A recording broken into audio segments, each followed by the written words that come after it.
Alors aujourd'hui, on reçoit notre invité, l'artiste chantre Serge quoi. Bonjour Serge. Bonjour mon frère.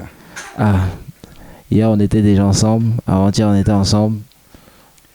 Ah, comment s'est passé le concert? Waouh, comment répondre à cette question? Je crois que de la façon que moi je l'ai vécu sur scène, c'était un moment magnifique, un moment merveilleux. Et je crois que le peuple de Dieu qui est venu partager ce merveilleux moment avec nous a été béni. Donc je peux dire que Dieu a fait grâce, Dieu s'est glorifié. Et là, jusqu'aujourd'hui encore, j'ai mes remords. C'est bon moment passé ensemble et voilà, je rends grâce à Dieu. Non, parce qu'à un moment j'ai senti... T'étais quelque part. T'étais quelque part. Bah écoute, comme toujours, hein, quand on est avec Dieu, il nous fait voyager dans les univers, dans les hémisphères, Ah ça. et ça fait toujours du bien. C'est des moments que j'aime particulièrement, que j'affectionne particulièrement. Ah, Et je Dieu. bénis Dieu pour la vision qu'il t'a donnée et l'honneur qui m'a été fait de participer à ce merveilleux moment, d'apporter ma petite touche par la grâce de Dieu. Voilà. Amen, amen, amen. Pas souvent je reçois les honneurs, donc quand je reçois toujours un peu... Bon. Bon, peu de gens te connaissent, mais bon, tu es connu là-haut. Ouais. Qui es-tu? Alors, merci beaucoup. Moi, c'est le frère Serge Koua, adorateur, conducteur de louanges. Voilà. Euh, une affaire qui a commencé depuis très tôt. Ça a Depuis commencé très tôt. comment? Disons, j'étais encore à l'école des dimanches. Je ne sais pas si tu connais. C'est la classe Oui, si, à la l'école première classe. de dimanche pour les enfants et tout. Donc, il faut dire que depuis tout petit, moi, j'aime la musique. Je suis passionné par la musique. Mon père, ma mère, ils se sont connus derrière la chorale. On Donc, dirait on dirait les miens même. voilà. Donc, déjà, même pas étant chrétien, la musique, c'est quelque chose qui particulièrement me passionnait. Et puis, quand je suis arrivé à l'église, je faisais mes premiers pas à l'église. J'ai découvert la musique en tant que musique. Et aussi, j'ai découvert la présence de Dieu en tant que présence de Dieu. Donc, la fusion des musique deux en tant que musique et présence de Dieu en tant en tant que que présence présence de de Dieu. Dieu. C'est-à-dire? La musique, telle que la musique s'enseigne à l'école, telle que ça s'enseigne dans les conservatoires et tout. Ok. Et la présence de Dieu qui est, on va dire, cette intimité qu'on développe avec Dieu, cette passion qu'on a pour tout ce qui concerne Dieu, cette passion qu'on a pour les choses intimes avec Dieu. Et donc, j'ai découvert ces deux univers-là. J'ai pratiqué la musique à un moment. Et quand je suis venu au Seigneur, j'ai découvert que au-delà de l'instrument, au-delà de la belle voix, il y a quelque chose de profond à l'intérieur de cette chose-là. Et donc, la fusion des deux te permet de te connecter plus à Dieu. Et j'ai dit, waouh! Donc, au départ, je le faisais parce que j'aimais bien. Et après, j'ai découvert cette profondeur. J'ai découvert que, en fait, la louange, l'adoration, c'est un moyen par lequel on peut se connecter à Dieu. Soi-même déjà, mais un moyen par lequel on peut amener plusieurs autres personnes à se connecter à Dieu. Quelque chose qui peut avoir un impact sur leur vie, qui peut avoir un impact sur leur destinée même. Et j'ai compris qu'au-delà d'une passion, au-delà d'un savoir-faire, c'était un appel. C'était ce à quoi Dieu m'appelait. Réconcilier des hommes avec lui par le talent qu'il m'a donné, par le don qu'il m'a donné.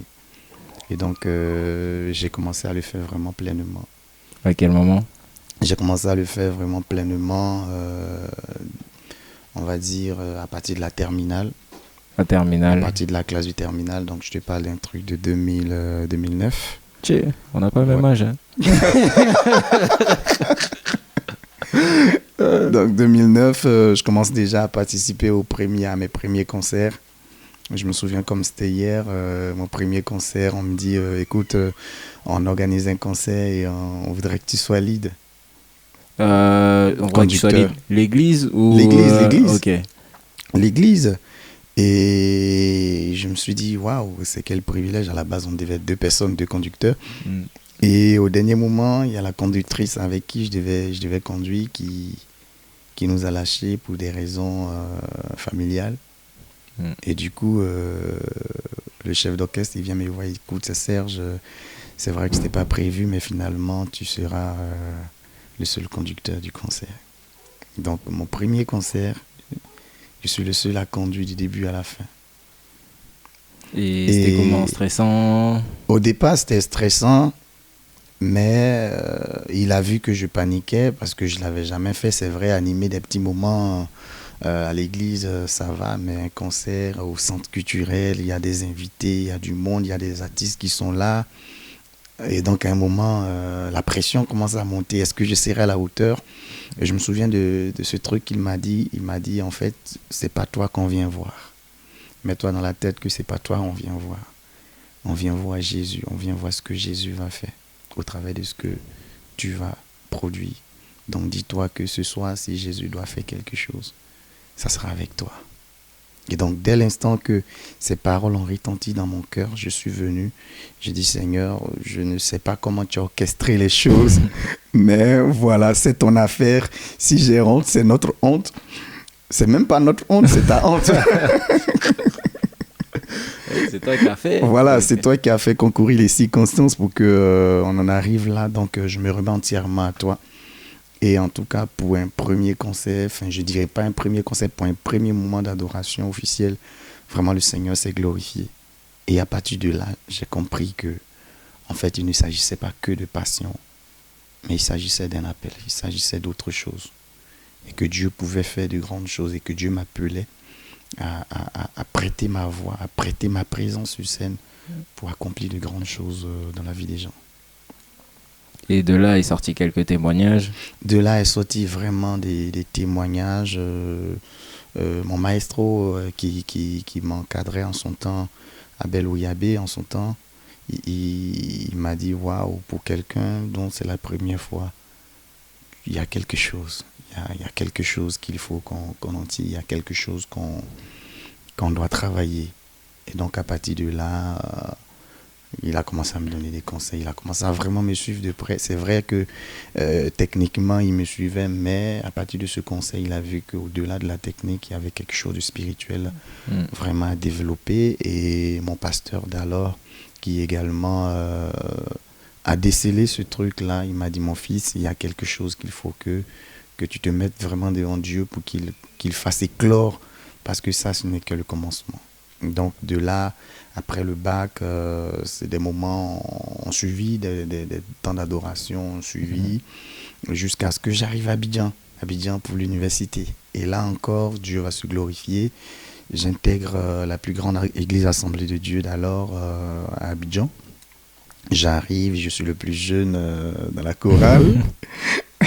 Je suis le plus jeune dans la chorale et voilà, je me disais, voilà, j'arrive dans une grande église, certainement il va me falloir une année entière avant de même passer au chœur et tout ça. Mais non, je suis arrivé en moins d'un mois, un jour à la répétition, on dit, qui veut essayer ça? Qui veut s'essayer à ça? Et j'étais là tout tremblotant, quelqu'un a dit, oui Serge, je l'ai entendu, il peut faire. Ah, c'est vrai, j'avais fait le casting et tout, mais normalement la règle c'était qu'il faut attendre le temps et tout. Mais moi, en moins d'un mois, on me dit, oh, vas-y, essaie. On me dit, c'est bon, carrément, tu fais toute la louange du culte. Donc on t'a envoyé comme ça au Lyon. On m'a envoyé comme ça au Lyon. Et voici sur une scène avec une église de plus de 2000 à 3000 membres, tout minuscule. Là, j'ai pris un peu de chair. Mais en son temps, j'étais tout minuscule. Et me voici, j'apparais et vraiment Dieu s'est glorifié encore. Dieu s'est glorifié vraiment encore. Et à partir de là, ils ont commencé à me recommander pour les cultes, pour les occasions exceptionnelles. Et Dieu a continué de se glorifier. Avec des amis également, on a commencé à organiser des moments d'adoration comme je le faisais au départ. J'ai commencé à être sollicité par des hommes de Dieu, pour des moments d'évangélisation, pour des concerts, pour des mariages. Beaucoup de mariages, vraiment, il y a beaucoup de personnes pour qui j'ai chanté au mariage. Je bénis Dieu d'avoir contribué à ce moment merveilleux pour eux. Et de fil en aiguille, voilà, je me suis fait un petit réseau. Et c'est comme ça, j'ai adoré le Seigneur jusque-là.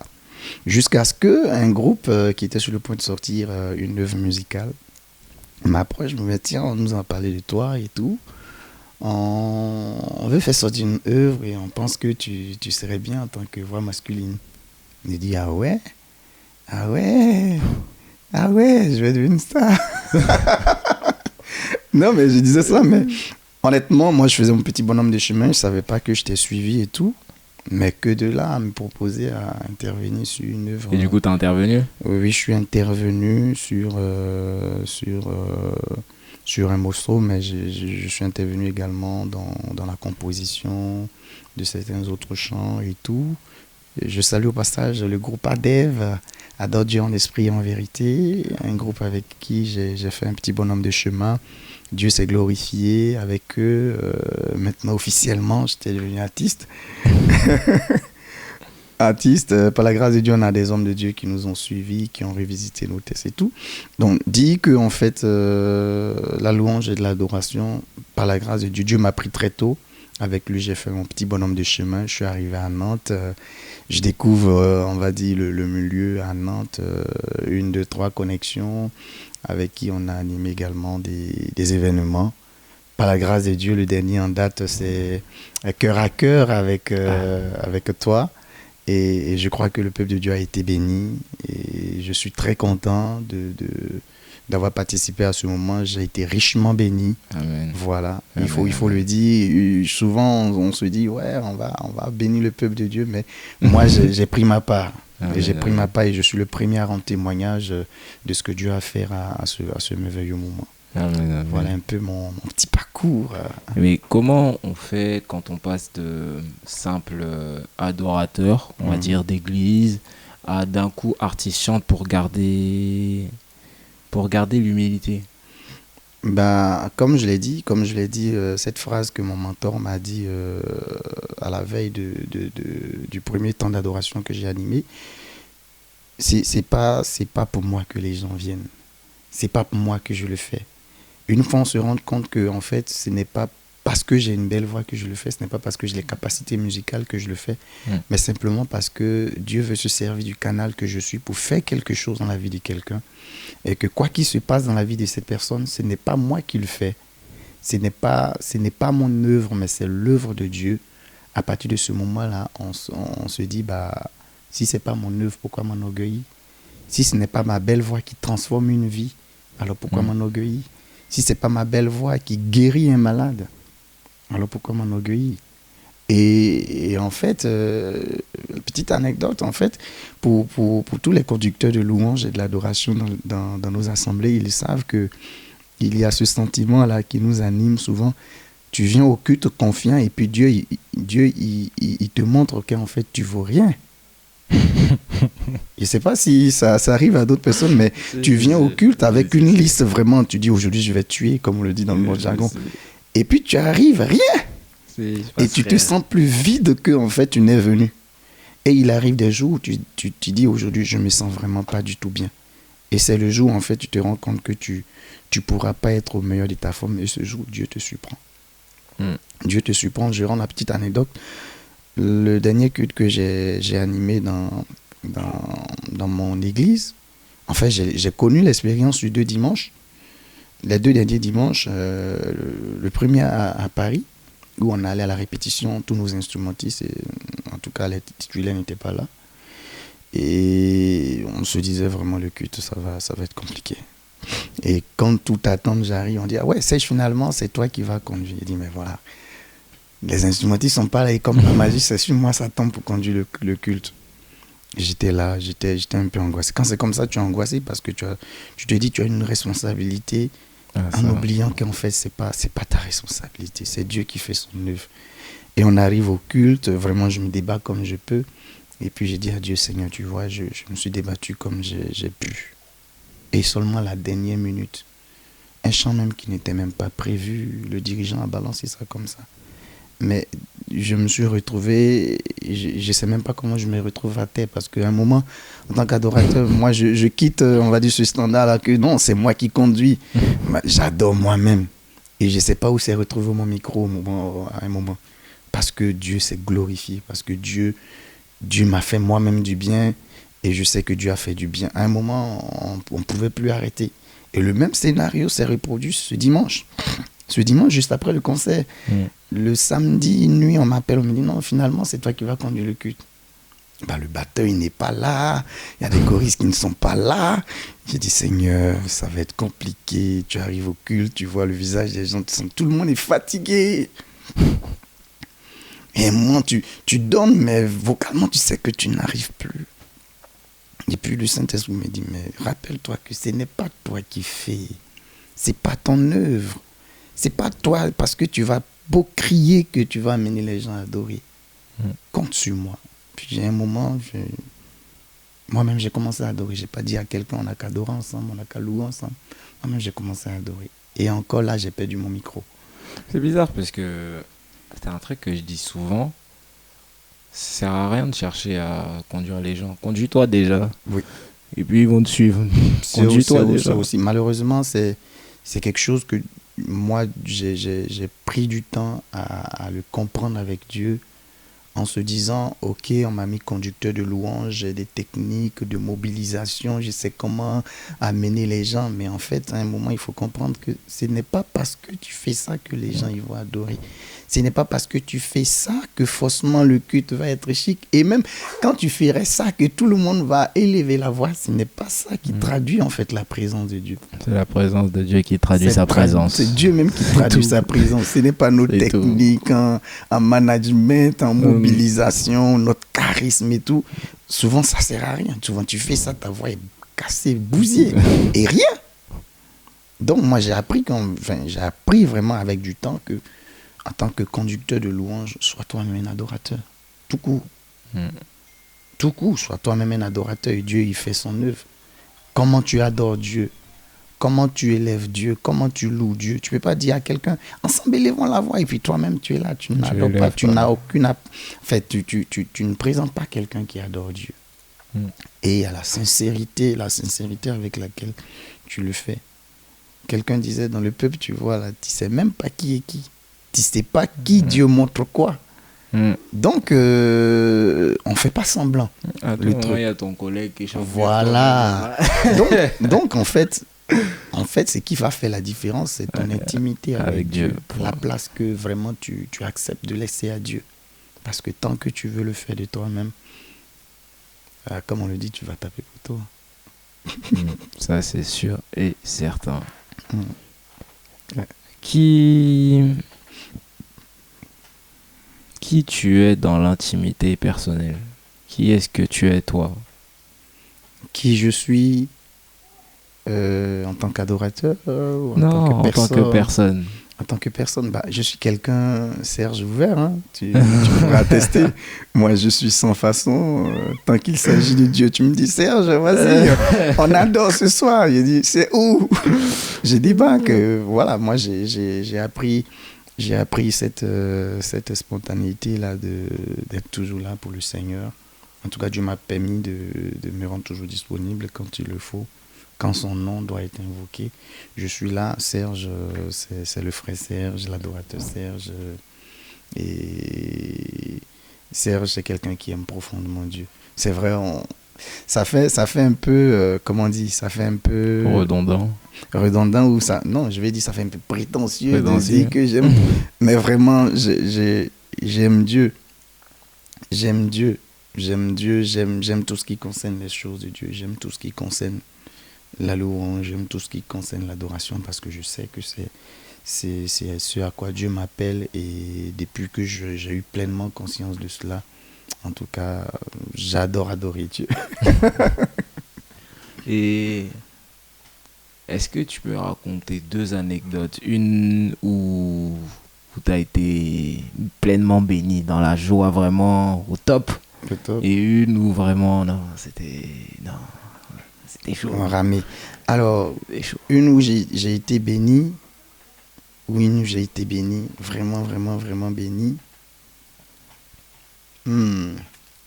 Je me souviens, même l'histoire, les deux événements que je viens de raconter ces 2 derniers dimanches, personnellement, j'ai été béni. J'ai personnellement été béni. Mais une histoire qui m'a vraiment marqué et dont je me souviens toujours, tu sais, quand tu es dans les grandes assemblées, souvent on organise des si tu veux, des grandes campagnes d'évangélisation, tu vois, où partir dans des villages, dans des villes. Et dans l'église dont je parle, je venais d'intégrer et tout. Et enfin, tu vois, quand tu viens d'arriver, là, c'était pas un seul groupe, c'était tous les groupes de l'église, tu vois. Donc, dans le milieu, on dit les requins, les doyens sont là, tu vois. Et tu vois, souvent, quand vous arrivez dans ce genre de moment, on fait passer les jeunes, après les doyens viennent. Et même dans les jeunes, là même, moi, j'étais le plus jeune, le plus jeune, tu vois. Donc, souvent, quand c'est comme ça, ouais, on te calme pas trop, tu vois. Manage. Et moi, vraiment, j'étais là, enfin, je n'espérais même pas que, voilà, ce sont des grandes occasions, donc c'est normalement les habitués de la scène qu'on envoie, ouais. Voilà, et je sais pas par quel concours de circonstances Dieu m'a fait grâce de passer. Et Dieu m'a fait vraiment du bien. Dieu m'a vraiment, vraiment fait du bien. Voilà, Dieu m'a vraiment béni. Et je crois que au travers de la bénédiction que Dieu m'a donnée ce jour, il a béni plusieurs. Il a béni plusieurs, parce que j'ai senti l'atmosphère se changer, se transformer. J'ai senti la présence en moi. J'ai senti que j'avais quelque chose à apporter. J'ai senti que j'avais un manteau sur moi. Et je sais que Dieu a fait du bien. Pas parce que les gens l'ont dit, parce que généralement, on a tendance ah oui, quand les gens ne te disent pas c'était bien, c'est que c'est pas bien. Mais personnellement, j'ai appris à cultiver ça avec Dieu. Je le sens et Dieu me le confirme dans mon cœur. Je n'ai pas souvent, j'ai même pas besoin de pleurer ou de tomber en transe, mais l'Esprit me rend témoignage. Je suis avec toi. Et ce jour-là, en tout cas, Dieu m'a fait vraiment du bien. Et ce sont des moments, depuis que j'ai appris à compter sur Dieu pour chaque moment qu'on organise, Dieu, il me fait toujours du bien. C'est juste quelque chose qu'il faut comprendre. Une fois tu l'as compris, tu te laisses conduire. Une fois tu comprends que ce n'est pas ton œuvre, que ce n'est pas parce que toi tu fais ça, tu fais les grands envolées, tout, que le Saint-Esprit est là. Non. Dieu, c'est comme on est un vase. Un vase qui se dispose, Dieu met l'huile et il répand. Il nous remplit. Il nous remplit. Et voilà, des moments aussi, c'est pas toujours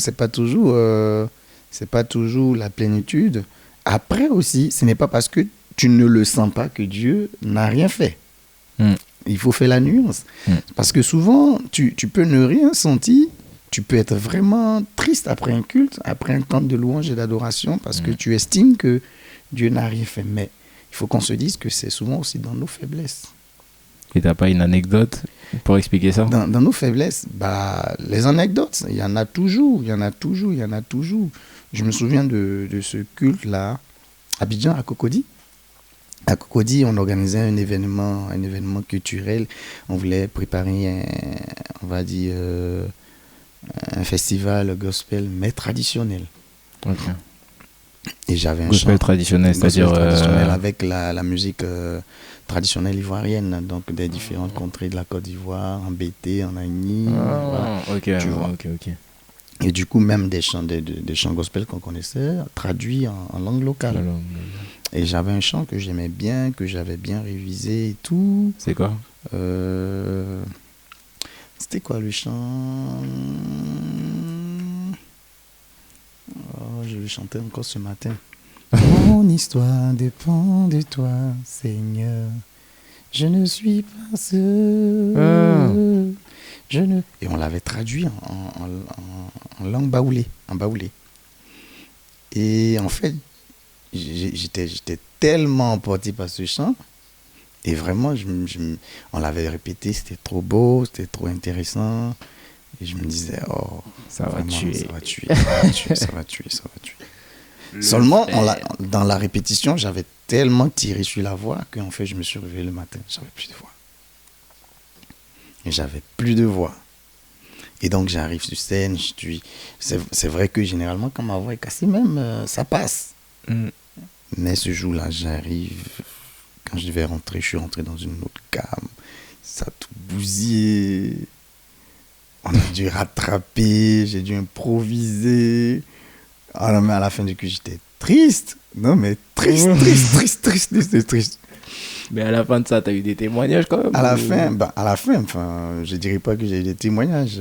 Ceux qui s'y connaissent ont su que, vas-y. C'était chaud. C'était chaud. C'était chaud. C'était vraiment chaud. Mais il fallait être vraiment musicien pour comprendre qu'il y avait eu... Il y avait eu des gammages. Des gammages, on a rattrapé, on a improvisé et tout. Mais si tu n'étais pas musicien, enfin, c'était difficile de capter le truc. Mais à la fin, j'étais vraiment triste. J'étais vraiment triste parce que on voulait. Après aussi, c'est le truc. On veut. Souvent, on veut tellement que Dieu nous suive dans nos préparations. C'est vrai, notre Dieu, il est un Dieu d'ordre, il aime la perfection, il aime tout ce qui est beau. Souvent, on fait nos structures, c'est tellement carré, il faut que ça soit comme ça. Mais Dieu, souvent, de tout le chant que vous avez prévu sur lui, c'est le refrain là qui l'intéresse. Ah, ça. C'est sur le refrain qu'il vous veut. Et comment tu gères ça? Bah, il faut du discernement, il faut de la sensibilité. Il faut de la sensibilité au Saint-Esprit. Un conducteur de louange, c'est quelqu'un qui est sensible au Saint-Esprit, qui sait écouter Dieu et qui sait reconnaître la voix de Dieu. Tu peux être sur scène, tu as préparé, puis Dieu te met à cœur juste de chanter le refrain. Bah, tu vas sur le refrain. Mais si toi, tu te dis, non, le couplet, il est trop beau, Seigneur. pas le couplet, s'il te plaît. Mais tu vas ramer. Ou souvent, il a juste besoin du couplet. Il faut être sensible. Il faut le comprendre et il faut le jouer. Et comment tu développes le discernement dans ce cas-là? Bah, tu ne peux pas comprendre quelqu'un avec qui tu n'as pas l'habitude de parler. Donc, développer son intimité. Voilà, il faut développer au maximum son intimité. Il faut déjà avant... Parce que le conducteur, c'est quelqu'un qui vient à supposer que Moïse n'avait jamais rencontré Dieu, Moïse n'avait jamais parlé avec Dieu. Comment il aurait pu conduire Israël? Comment il aurait pu mener ce peuple? Si Moïse, à un moment, ne se retirait pas pour parler avec Dieu et pouvait dire à Israël, voilà ce que Dieu dit. Enfin, jamais il serait sorti d'Égypte, en fait. Donc, le conducteur de louange, c'est avant tout quelqu'un qui, dans le secret, hors de la scène, a une intimité avec Dieu, se prépare. Tu ne peux pas amener des gens à se rapprocher de quelqu'un que toi-même tu ne connais pas. C'est impossible.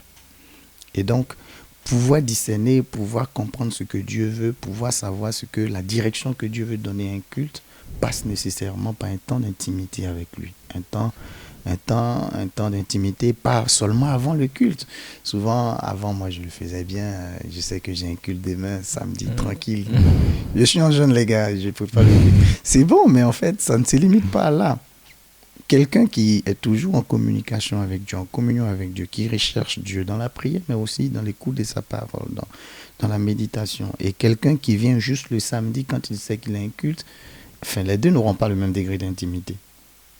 Les deux n'auront pas le même degré d'intimité. Quelqu'un qui jette sa Bible, quelqu'un qui ne médite pas, et qui, dès qu'on lui dit « Ah ouais frère, c'est toi qui conduis les dimanches », le samedi, il cherche tous les versets bibliques. Souvent, il va attendre jusqu'à ce samedi vers les 18h, 19h ou bien à 23h quand il va dormir. Ah, où sont les chants là? Ah oui, qu'est-ce qui cadre avec ça? Mais les deux n'auront pas forcément la même intimité. Parce qu'on a une... C'est vrai, c'est pas notre responsabilité de faire ce que Dieu veut, mais c'est notre responsabilité de transmettre ce que Dieu veut. Du genre, c'est pas nous qui décidons, voilà ce que Dieu veut faire, voilà ce que Dieu va faire, mais on est ceux qui écoutent et qui disent, ah, voilà pour tel moment du culte, voilà ce que Dieu veut, voilà ce que Dieu veut, voilà ce que Dieu veut. Et même pendant un chant, Dieu te met à cœur, incite sur cette partie du chant parce que il y a quelqu'un qui en a besoin. Qui a besoin de comprendre. Il faut être à mesure de le capter tout de suite et de le faire. Après aussi, un bon conducteur, il y a un peu de technique. Il y a un peu de technique. Il faut apprendre à chanter. Ce n'est pas, on va dire, ce n'est pas l'élément fondamental. Mais on est d'accord que la beauté aussi, la beauté de la mélodie est aussi entraînante. J'en connais plusieurs qui, lorsqu'ils veulent prier, mettent un instru et tout, Imaginons que l'instru que tu mets pour prier, il y a des dégamages, il y a des ratés d'accords. Toi-même, tu pries, mais c'est quel accord ça? Tu vois? Donc, beaucoup d'intimité, mais aussi, il ne faut pas négliger le côté travail. Il faut travailler. Si tu sais que c'est ton appel, c'est ce à quoi Dieu t'a appelé, bah, il faut travailler. Le prédicateur ou l'évangéliste qui sait que Dieu l'a appelé à annoncer l'évangile, à annoncer la parole, ne va pas à chaque fois dire, ok, sur scène, Dieu va m'inspirer la parole. Il faut un minimum de connaissance de la parole de Dieu. Tu ne peux pas véhiculer quelque chose que tu ne connais pas. De même, tu ne peux pas amener des gens à louer Dieu, à adorer Dieu si tu ne connais pas Dieu et si tu ne sais pas chanter. Ça, faut pas, on va se leurrer. Un conducteur qui n'atteint pas les notes. Enfin, la musique, c'est la sensibilité. Je donne un exemple. J'ai eu une histoire qui m'a été racontée de quelqu'un qui m'expliquait qu'en gros, il y a une dame, tout ça, qui a commencé à chanter. Maintenant, il y a une chantre qui était dans la salle. Elle rentre dans la salle, elle chante.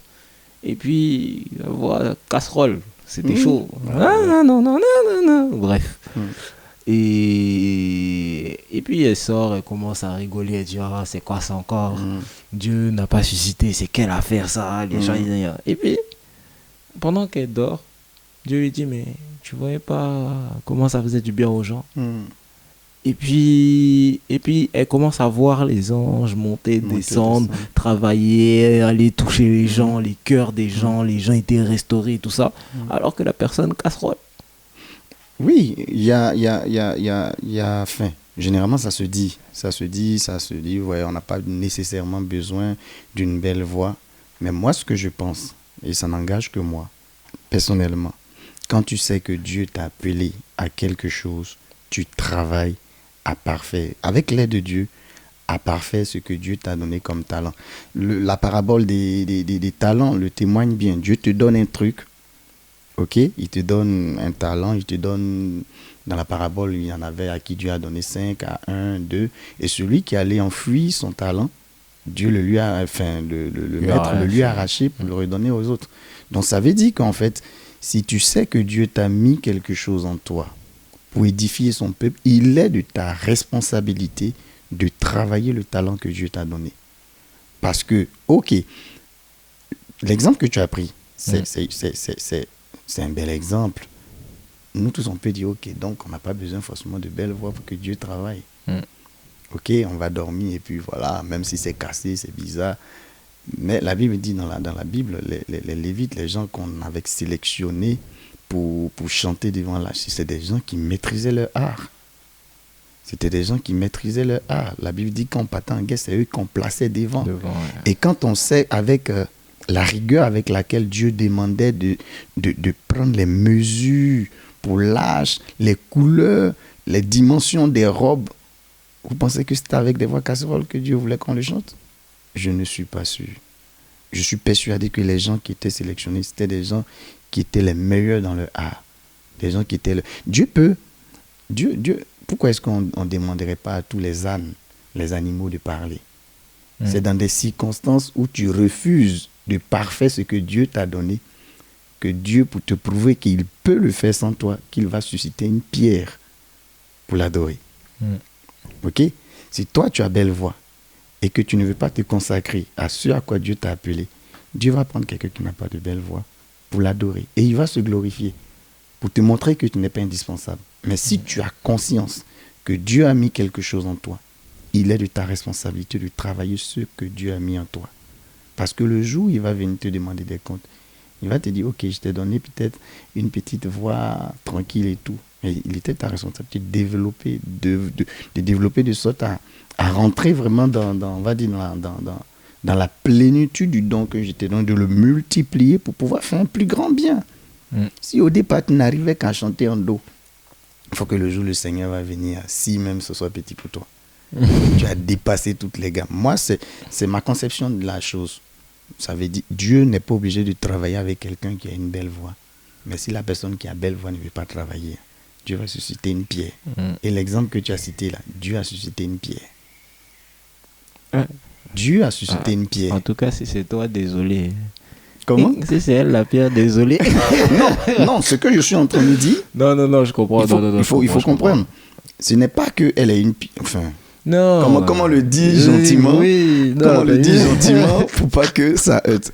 En fait, la personne qui avait la belle voix, qui était assise dans le temple, qui après allait se moquer, Dieu lui a montré que je n'ai pas nécessairement besoin de ta belle voix. Si tu ne veux pas te disposer, je peux utiliser quelqu'un qui n'a pas forcément belle voix pour m'adorer. De la même manière, Jésus a dit, si vous les empêchez de m'adorer, je vais susciter des pierres.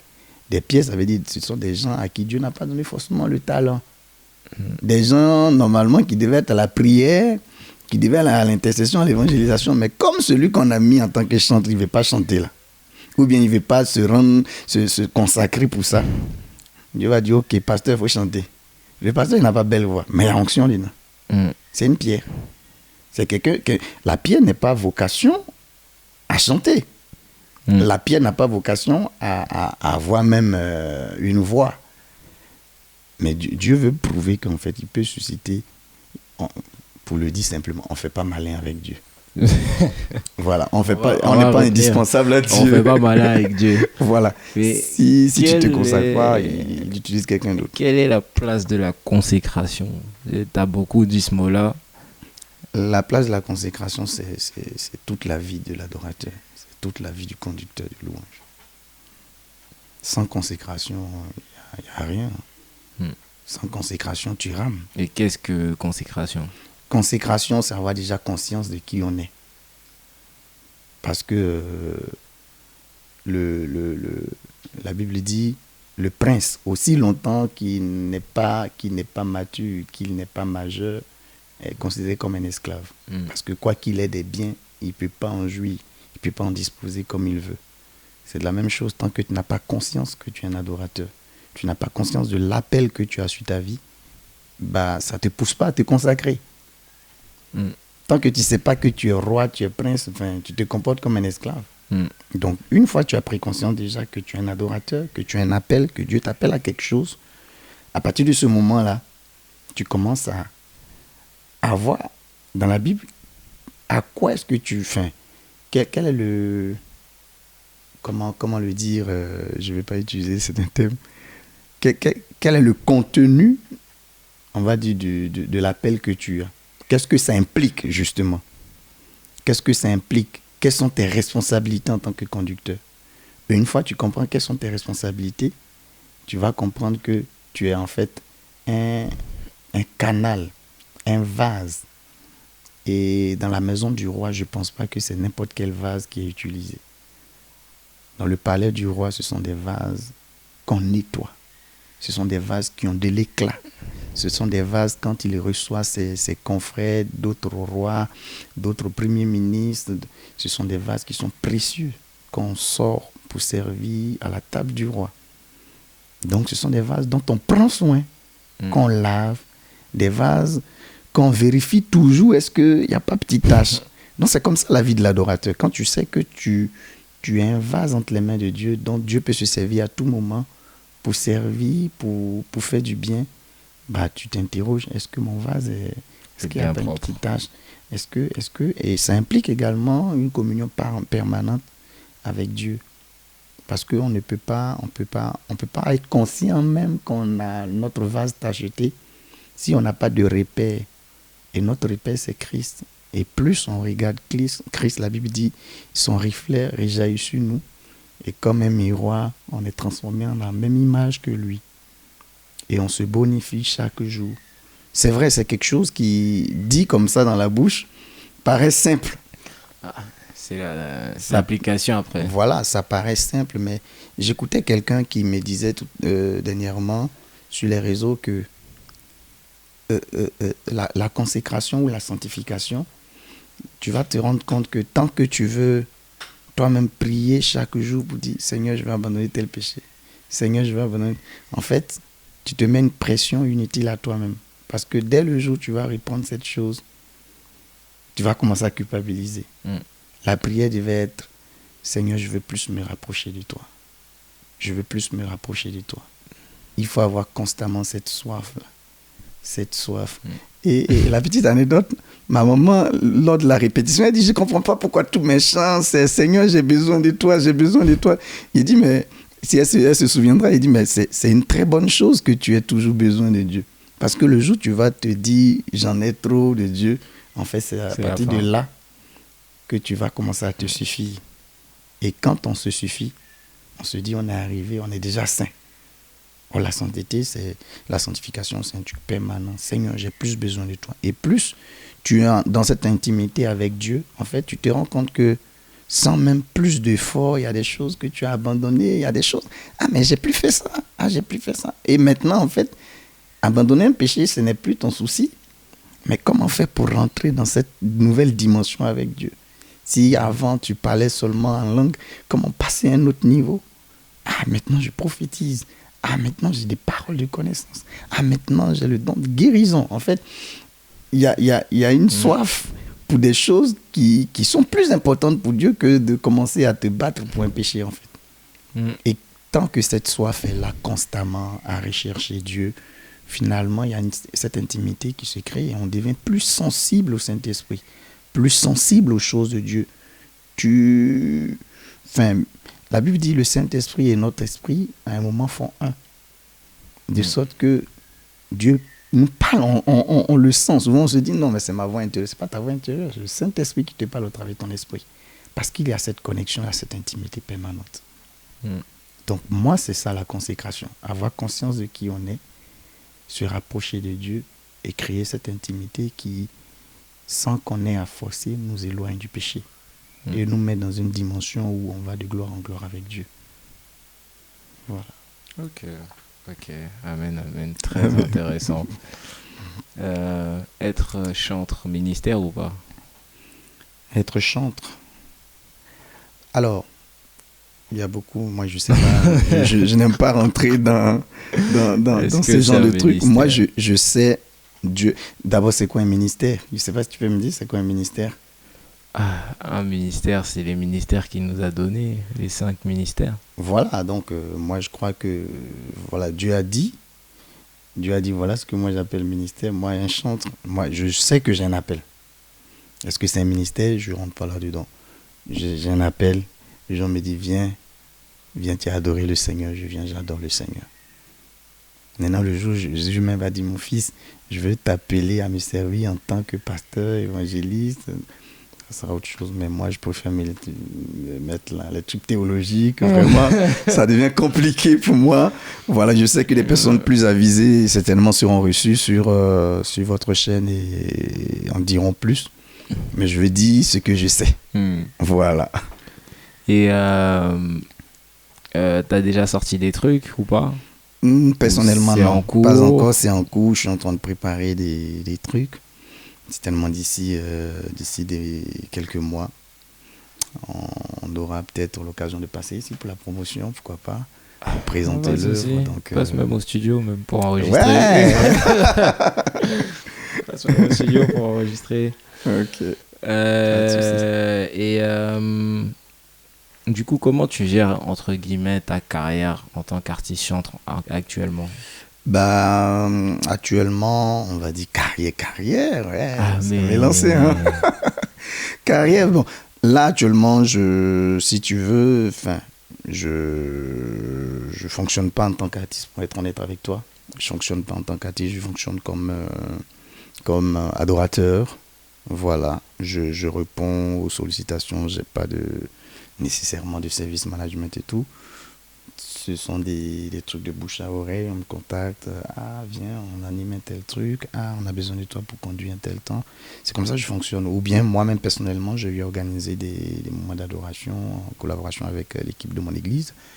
Voilà, et puis des frères et sœurs également avec qui j'ai participé à des événements, ou des promoteurs comme toi, qui organisent des temps comme Cœur à Cœur et qui nous font l'honneur de participer. Pour moi, c'est toujours un privilège, c'est une grâce de participer à ces genres d'événements. Voilà. Et comment on peut te contacter? C'est simple, un petit WhatsApp, tranquille. Donc on laisse ton numéro là-bas? Mon numéro? T'as dit WhatsApp. Alors, je sais pas si on peut laisser le numéro, on peut laisser. Hein? Ah, c'est toi, c'est toi. Alors donc, si vous voulez humblement que votre frère soit des vôtres pour vos événements, pour des temps de louange et d'adoration, pour des événements heureux également, des mariages, voilà, je suis au 06 58 32 70 48. 06 58 32 70 48. Le frère Serge, quoi. Pour la suite, il y a des choses à venir. Pour la suite, il y a des choses à venir. Il y a un événement que je suis en train de cocoter dans le secret. Je crois qu'au moment opportun, On aura le temps. on aura le temps, voilà, On aura le temps. voilà, de faire sortir on va dire, la bonne nouvelle. Et puis, je crois que, voilà, pour les chantres qui sont dans le coin, apprêtez-vous parce que vous serez contactés. Et où on peut te suivre, te soutenir? Comment? Où est-ce qu'on peut te suivre, te soutenir? Enfin, j'ai mes pages personnelles, hein. J'ai pas créé de pages pour mes pages personnelles. Serge Quoi ou Serge Alain Quoi sur Facebook. Serge Quoi, je crois, sur Instagram et sur TikTok également. C'est mon nom, Serge Quoi. Vous tapez simplement, vous verrez. J'essaie d'être un peu plus actif ces temps-ci. Donc, vous pourrez trouver des petits trucs qui vont vous édifier. Et puis, n'hésitez pas à vous abonner, à me laisser des petits commentaires. Ça fait chaud au cœur de savoir que le peuple de Dieu nous suit, que ce qu'on fait est apprécié et que ça édifie. Voilà, ça nous pousse à donner plus parce que tout ce qu'on fait, c'est, comme vous l'aurez compris, c'est pour le peuple de Dieu. Voilà, aucunement on ne vient pour dire « Ah, voyez, je sais chanter, je sais pas, mais ça sert à rien. » Je sais qu'il y en a des tonnes qui savent le faire mieux que moi, mais j'ai aussi cette conviction-là que ce qu'on poste peut faire du bien. Et des témoignages comme ça, on en reçoit. Donc, n'hésitez pas, si vous trouvez une vidéo de moi en train de parler, en train de chanter, n'hésitez pas à liker, à laisser un commentaire si ça vous a fait du bien ou partager pour que ça fasse du bien à d'autres personnes. Voilà. Un petit dernier mot pour la fin? Un petit dernier mot. Enfin, merci déjà pour l'opportunité que tu nous donnes à moi-même et à tous les autres frères et sœurs dans la louange et l'adoration, de présenter ce que Dieu nous a appelés à faire. Et aussi dire à tous ceux qui nous suivent, quelqu'un qui est chez lui, à qui Dieu a dit quelque chose dans son cœur pour l'œuvre et qui est en train peut-être d'hésiter. Et moi, je veux te dire cette parole que mon mentor m'a dit, ce n'est pas toi qu'on veut voir en fait. C'est Dieu qui veut se faire voir au travers de toi. Donc, n'aie pas peur si Dieu t'a...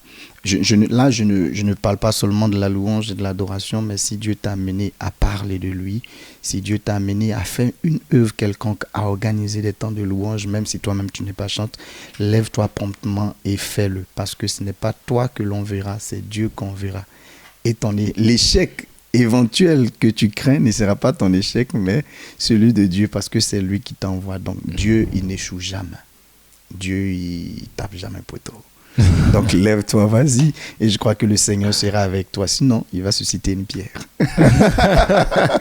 Bon, merci beaucoup, en tout cas, Serge. Et puis, suivez-le sur les réseaux. Et puis, on se retrouve pour la suite. Merci. Vous pouvez couper toutes les caméras. On refera ça à la fin.